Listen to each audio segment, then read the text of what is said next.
Good evening, everyone. I'm so glad you could join me today.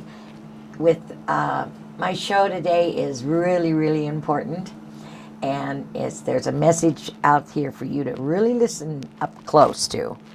This lady I'm going to interview today is absolutely phenomenal. She's just, she is just gives me chills. She's just going to really captivate you, and she's a wonderful lady, and she's been through a lot of ups and downs in her life, as myself, and she's come to share her story with me on my show today. And her name is Julie Woodley, and here she is. Say hi, Julie. Hi, nice to have you. Nice to be here today. Oh, Thank I'm so you. glad you're here. Thank you. So you live in Florida, and you flew over all over today, and been all over, interviewing and doing stuff. What have you been doing all day? Just meeting with various people. Tomorrow I'll be on KTIS radio, and good. yeah, so it's been exciting to share my story That's really in different important. parts around the country. Yes, That's so important. Yeah. So let me ask you something. Can you tell me how you broke your silence? I mean, when you first in your life, you were in the life of prostitution for a while. When you were young. Yes. Well, I was sexually abused as a young girl from my father, and molested as a child, and became pregnant between my 16th and 17th year. Oh, God. And it's interesting, just in my story, just how through the years how things have unfolded. And in fact, it was interesting this year because some of the things that I kind of suppressed came out. Good. Came out. Finally. Finally, yes. Does it feel like you hold on to a lot of grief and a lot of misery because you don't want anybody else to ever hear about that you went through that? You think deep down inside? No, not anymore. Not anymore, but I mean when you were younger. Well, oh, absolutely. When I was Me younger, too. just the shame, God. the regrets for I had two abortions. Yeah. And actually, one of the things that came out this last year was that the first abortion I had was, I don't know if it was my father or if it was the neighbor boy. Okay. And so, but my father was just very insistent that I have an abortion. Oh. And so anyways, it's been interesting to think about that because he was very prominent in the community, and obviously he wanted to keep that a secret. Keep his, Absolutely, yes. Keep his prestigious. Right, yes, yep, yeah. With my story, I was sexually abused by my father and by other men in the neighborhood. One thing that my father was he was head of a sex ring. Oh, honey, you're kidding. And so I was one of the little girls that he would sell in part of the sex ring. And that was another thing that came out this year was that they found the files with all the pictures of the little girls that he had sold to the businessmen and people in the community. So I knew as a very young girl that I was in an unsafe place. Yeah, I guess you were unsafe. But I didn't really understand the extent of it. I just knew that I had to escape. Where was your mom? She was around. She pretty much denied that it happened, and yeah, she just really wanted to keep everything secret because, like I said, they were so prominent in the community. And so she knew this was going on? She knew it was going on, yes. And he was having affairs on her, and she just kept everything. She actually blamed the victim. She blamed me. She blamed the women that he was having the affairs with, so she couldn't really acknowledge the truth. And so I stayed in that environment for 18 years. And then the day after I graduated from high school, I take every ounce of energy I had, and I walked a couple miles with like no money and a pair of jeans and a shirt, and I left. I got on a train and left my mountain home. I just knew that I couldn't go back, that I had to leave the violence of that home. My goodness. You're such a strong girl for doing that. And you were young, too. Yes, I was 18 years old. Good I was Lord, very that's young. really young. Very young, very vulnerable. Did you go? Well, I traveled to Wisconsin and lived for about a month with my grandparents and sexual abuse. One thing I find now as a trauma therapist is that sexual abuse, runs in generations, and if we don't stop the cycle, that it will continue on. But yes, there was sexually abused in my generations as well. My grandparents. Wow. So I lived there a while. My uncle sexually abused me, so I just had to get out of there. I had to escape. But those of us who have been abused, even if we escape the environment, we still don't know how to say no.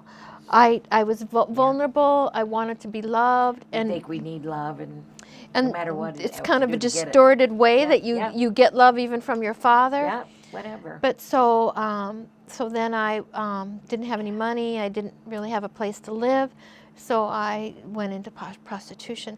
And I didn't even have enough courage to ask for money. I just wanted a place to live, give me a meal. Yeah, So would sell myself bonuses, like things. Yes, you know, right, yeah. I'll give you rent. Yeah, that's right. So I lived that way for about 5 years. Did you really? Yes, yeah. Wow. Yeah, so you didn't really sell your body for money. You sold it basically to survive. To survive. Yes, to survive. Right. And did you work in between, or did Yeah, I you try worked to a lot. I worked like 3 jobs to Did try you? to Did make an you? ends meet, and Oh my yeah, God. yeah. Well, see, that was good. Worked in a bar. I Yep, worked yep. wherever I could. I worked in a factory. Yep. Wherever I could find work. But I made a vow in my life at that point, and that I would have a different man and have a bottle of booze every night.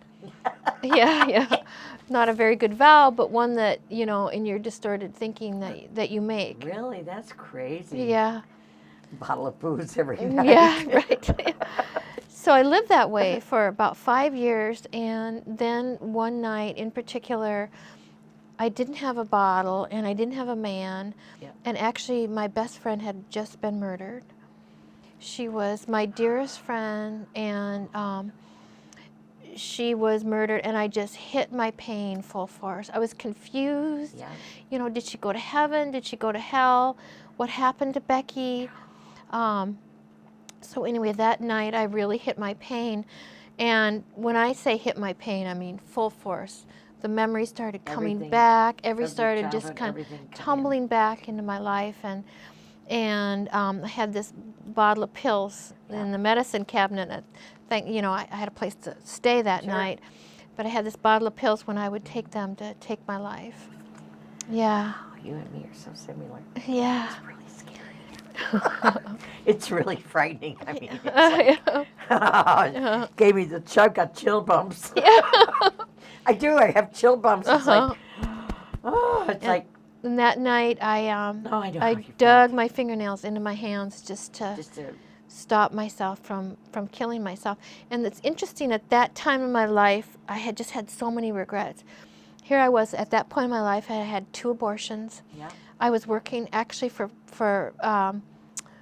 what's called Family Tree in St. Paul. They were affiliate of Planned Parenthood. Oh. I was their spokesperson, and I would Really? tell how wonderful it was. How Us neat. women libbers could go out and we could abort our children. And so anyways, I had a lot of regrets, and they all started coming back, and I thought the only thing I can do is to kill myself. Right. The only way you felt that you could be forgiven in your own, probably in your own. Exactly, right, life right, instead. yeah. Get rid of yourself. Get rid of myself, Right, yeah. Because the pain was so dear. So dear. great. So that heavy. night I just remember, going back from the medicine cabinet to my bed to just stop and digging my fingernails into my hands where I would just bleed. So it bled, so you stopped. You didn't take the pills. I finally just sobbed and put threw the pills in the medicine cabinet. And that night, I sobbed myself to sleep, and in the middle of the night, I heard a voice. And now I had never heard a voice before in the middle of the night. No. But I heard a voice, and it was filled with love. And it continued to say, I love you, I love you.